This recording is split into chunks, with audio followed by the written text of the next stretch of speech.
Hello students, welcome to our channel legal gossip. आज हमारा topic है कोल्ड वार। बहुत इंटरेस्टिंग टॉपिक है, तो शुरू से लास्ट तक देखिएगा। चलिए शुरू करते हैं।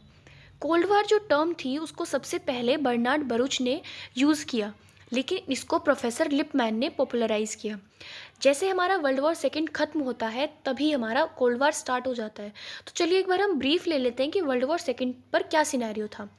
दो पावर्स थी, अलाइड पावर और axis power. USA, Soviet Union, Britain और फ्रांस, ये अलाइड पावर के अंदर आते थे। जापान, इटली और जर्मनी, ये एक्सेस पावर के अंदर आते थे। ये कंट्रीज़ अपने ग्रुप को लीड कर रही थी। बहुत सारी अलग कंट्रीज़ भी थी वर्ल्ड वॉर के टाइम पर, लेकिन इन कंट्रीज़ का पार्टिसिपेशन ज़्यादा था। वर्ल्ड वॉर सेकेंड के टाइम पे बहुत ज़्यादा डिस्ट्रक्शन हुआ। 6 साल तक वर्ल्ड वॉर सेकेंड चला, 1939 से 1945 तक। एट द एंड क्या हुआ, सबने जो है हार मान ली, लेकिन जापान ने हार नहीं मानी। तो उस टाइम पे क्या हुआ, यूएसए ने जापान पर 2 जगह न्यूक्लियर बॉम्ब अटैक किया, हिरोशिमा पर और नागासाकी पर। जब जापान ने देखा कि इस न्यूक्लियर अटैक की वजह से वहाँ पर बहुत ज़्यादा लॉस हो गया, बहुत ज़्यादा डेथ हो गई है लोगों की, तो उसने भी क्या किया, हार मान ली। अब यहाँ पर वर्ल्ड वॉर सेकेंड एंड हुआ, लेकिन इसके बाद कोल्ड वॉर स्टार्ट हो गया। यूएसए ने जो बॉम्ब डाला था उसके पीछे उसका मोटिव था। पहले वर्ल्ड का सिनेरियो अलग था, ब्रिटेन वर्ल्ड की सबसे बड़ी पावर थी, लेकिन वर्ल्ड वार एंड हुआ तो पावर्स जो थी वो डिक्लाइन होने लगी। ठीक है, नई पावर अराइज होने लगी, सोवियत यूनियन और अमेरिकन। तो अमेरिकन ये प्रूव करना चाहता था कि भाई अभी भी वर्ल्ड की सबसे बड़ी पावर मैं ही हूँ, सबसे ज़्यादा पावरफुल अभी भी मैं ही हूँ। तो वर्ल्ड वार सेकेंड खत्म होने के बाद यूएसए और यूएसएसआर में आइडियोलॉजिकल वार स्टार्ट हो गया। यूएसए कहने लगा कि भाई कैपिटलिस्ट आइडियोलॉजी अच्छी है, इसमें लिबर्टी को फॉलो करना चाहिए और इसी को सबको फॉलो करना चाहिए, इसी आइडियोलॉजी को। लेकिन यूएसएसआर बोलने लगा कि नहीं भाई, कम्युनलिस्ट अच्छी है, सबको कम्युनलिस्ट आइडियोलॉजी फॉलो करनी चाहिए, इसमें इक्वालिटी प्रोवाइड की जाती है। तो जो लोग यूएस वाली कैपिटलिस्ट आइडियोलॉजी को फॉलो कर रहे थे वो वेस्टर्न अलायंस बन गई, यूएसएसआर वाली कम्युनिस्ट को जो फॉलो कर रहे थे उनकी ईस्टर्न अलायंस बन गई। तो अब यहाँ पर क्या हुआ, एक टेंशन और स्ट्रेन डेवलप हुआ यूएस और यूएसएसआर के बीच में। इसी को कोल्ड वार बोला गया। अब कॉजेज़ क्या थे कोल्ड वॉर के? पहला, आइडियोलॉजिकल डिवाइड। यूएस और यूएसएसआर ने अपनी अलग अलग आइडियोलॉजी बना ली थी कि भाई यूएस बोलता था कैपिटलिज्म अच्छा है, यूएसएसआर बोलने लगा कम्युनलिज्म अच्छा है। तो यहाँ पर एक कॉन्फ्लिक्ट स्टार्ट हो गया। फिर है हमारा ट्रूमैन डॉक्ट्राइन। जो ट्रूमैन थे वो यूएस के प्रेसिडेंट थे। उन्होंने एक प्लान बनाया, वो चाहते थे कि यूएसएसआर जो है उसकी पावर को बाइफगेट कर दिया जाए। वो अपना इन्फ्लुएंस इंक्रीज करना चाहते थे। तो उन्होंने क्या किया, कैपिटलिस्ट आइडियोलॉजी को स्प्रेड करना शुरू किया और उन्होंने मोस्ट ऑफ द रीजन्स को ऑक्यूपाई किया वेस्टर्न पार्ट के, एंड उन्हें फाइनेंशियल एड प्रोवाइड करना शुरू किया जो गरीब लोग थे। अब यहाँ पर दिमाग क्या था उनका कि भाई अगर हम गरीब लोगों की मदद करेंगे तो वो सोचेंगे कि हाँ भाई ये कैपिटलिस्ट जो आइडियोलॉजी है वो अच्छी है, तो वो उनके अंडर में आ जाएंगे, उनका इन्फ्लुएंस लेने लगेंगे और उनको जो है मेजॉरिटी मिल जाएगी। अब है हमारा म्यूचुअल सस्पेंशन। दोनों स्टेट्स के बीच में कोई फ्रेंडशिप तो थी नहीं, दोनों एक दूसरे पे डाउट करते थे, एक दूसरे की मतलब निंदा करते थे, ट्रस्ट ही नहीं था उनको एक दूसरे पर। तो यहाँ पर एक म्यूचुअल सस्पेंशन क्रिएट हुआ।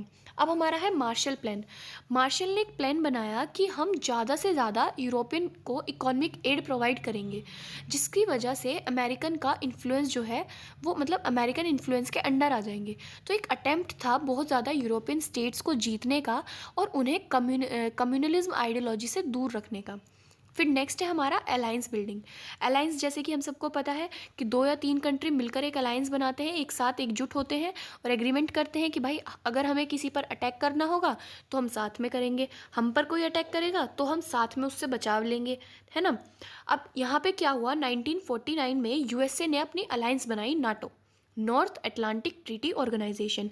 अब जब ये बात यूएसएसआर को पता चली तो उसने कहा कि भाई हम भी बनाएंगे अपनी अलायंस एक। तो 1959 में उसने अपनी अलायंस बनाई वार्सो पैक्ट। अब यहाँ पर 2 अलायंस क्रिएट हो गई हैं, नाटो और वार्सो पैक्ट। अब सिक्स्थ क्या है, फ्लूटन स्पीच। मार्च 1955 में जो फ्लूटन थे वो एक ब्रिटिश प्राइम मिनिस्टर थे।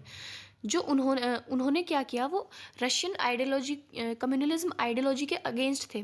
तो उन्होंने एक भड़काऊ भाषण दिया जिसकी वजह से यूरोपियन पार्ट जो था वो 2 पार्ट में डिवाइड हो गया, ईस्टर्न यूरोप और वेस्टर्न यूरोप।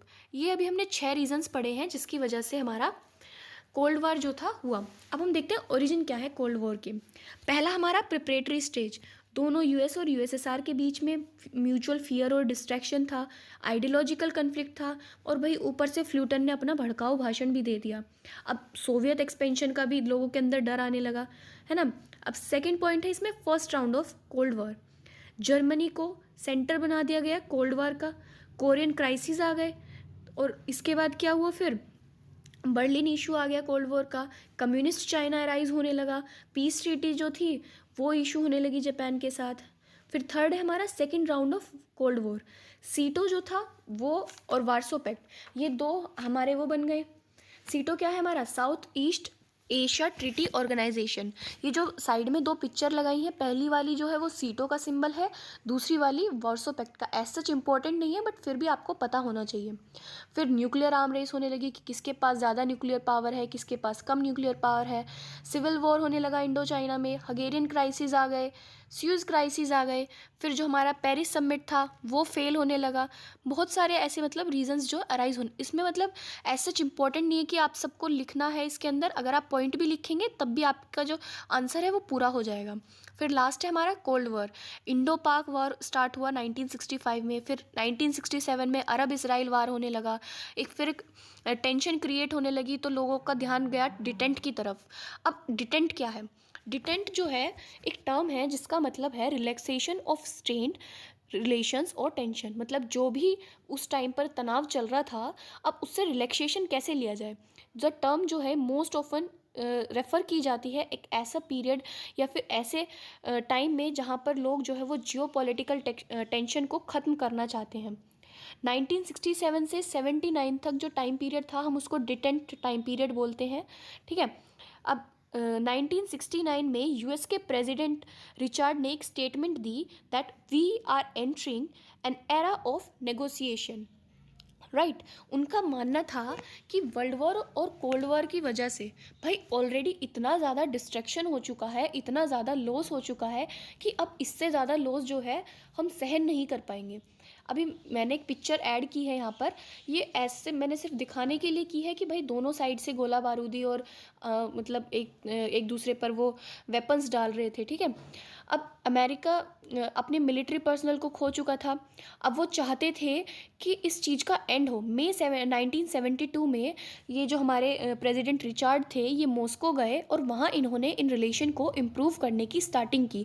उनके बीच में ट्रीटी हुई कि भाई अब हम जो ये वेपन वगैरह का यूज़ है अब इसको थोड़ा कम करेंगे क्योंकि हमारा ऑलरेडी बहुत ज़्यादा डिस्ट्रैक्शन हो चुका है, हमारी आर्मी जो है उसको बहुत ज़्यादा नुकसान हो चुका है, अब हमें इन सब चीज़ों को थोड़ा ख़त्म करना चाहिए। तो वहाँ पर एक साल्टी ट्रीटी जो थी वो साइन हुई जिसका मोटिव ये था कि भाई जो हमारे न्यूक्लियर वेपन्स हैं अब हम उनका यूज़ कम करेंगे। तो यहाँ पर क्या हुआ, एक डिटेंट एमर्ज हुआ, ठीक है। आई होप आप सबको समझ आ गया होगा। So thank you students for watching our video. Please subscribe to our channel for more videos related to BA LLB and legal content. Please leave a comment below so that we can know your experience, and thank you.